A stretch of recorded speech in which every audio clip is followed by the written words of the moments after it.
once knew a nigga whose real name was William. His primary concern was making $1 million, being the illest hustler that the world ever seen. He used to fuck movie stars and sniff coke in his dreams. A corrupted young mind at the age of 13. Nigga never had a father and his mom was a fiend. She put the pipe down, but for every year she was sober, her son's heart simultaneously grew colder. He started hanging out, selling bags in the projects, checking the young chicks, looking for hit-and-run prospects. He was fascinated by material objects, but he understood money never brought respect. He built a reputation cause he could hustle and steal, but got locked once and didn't hesitate to squeal. So criminals he chilled with didn't think he was real. You see, me and niggas like this have never been equal. I don't project my insecurities on other people. He fiended for props like addicts with pipes and needles, and so he felt he had to prove to everyone he was evil. A feeble-minded young man with infinite potential, the product of a ghetto-bred capitalistic mental. Coincidentally, dropped out of school to sell weed, dancing with the devil, smoked until his eyes would bleed. But he was sick of selling trees and gave in to his greed.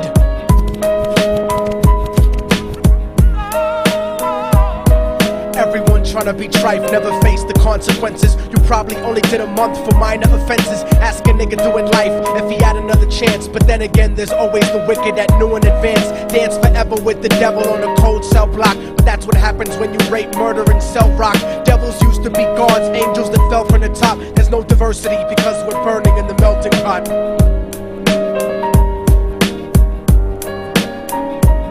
So Billy started robbing niggas, anything he could do to get his respect back in the eyes of his crew. Starting fights over little shit up on the block. Stepped up to selling mothers and brothers to crack rock. Working overtime, making money for the crack spot. Hit the jackpot and wanted to move up to cocaine, fulfilling the Scarface fantasy stuck in his brain. Tired of the block niggas treating him the same.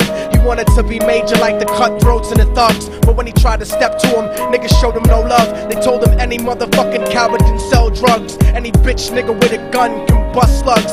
Any nigga with a red shirt can front like a blood. Even Puffy smoked the motherfucker up in the club. But only a real thug can stab someone till they die. Standing in front of them, staring straight into their eyes, Billy realized that these men were well guarded, and they wanted to test him before business started. Suggested raping a bitch to prove he was cold-hearted. So now he had a choice between going back to his life or making money with made men. Up in the sight, his dreams about cars and ice made him agree a hardcore nigga is all he ever wanted to be. And so he met them Friday night at 2:45.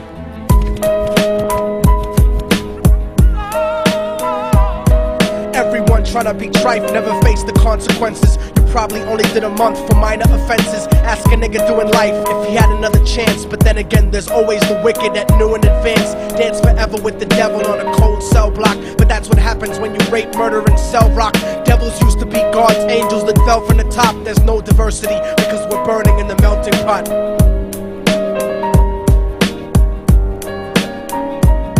They drove around the project slow while it was raining, smoking blunts, drinking and joking for entertainment, until they saw a woman on the street walking alone, 3 in the morning, coming back from work on her way home. And so they quietly got out the car and followed her. Walking through the projects, the darkness swallowed her. They wrapped her shirt around their head and knocked her onto the floor. This is it, kid, now you got your chance to be raw. So Billy yoked her up and grabbed the chick by the hair and dragged her into a lobby that had nobody there. She struggled hard, but they forced her to go up the stairs. They got to the roof and then held her down on the ground, screaming, "Shut the fuck up and stop moving around." The shirt covered her face, but she screamed and clawed. So Billy stomped on the bitch till he broke in her jaw. Them dirty bastards knew exactly what they were doing. They kicked her until they cracked her ribs and she stopped moving. Blood leaking through the cloth, she cried silently.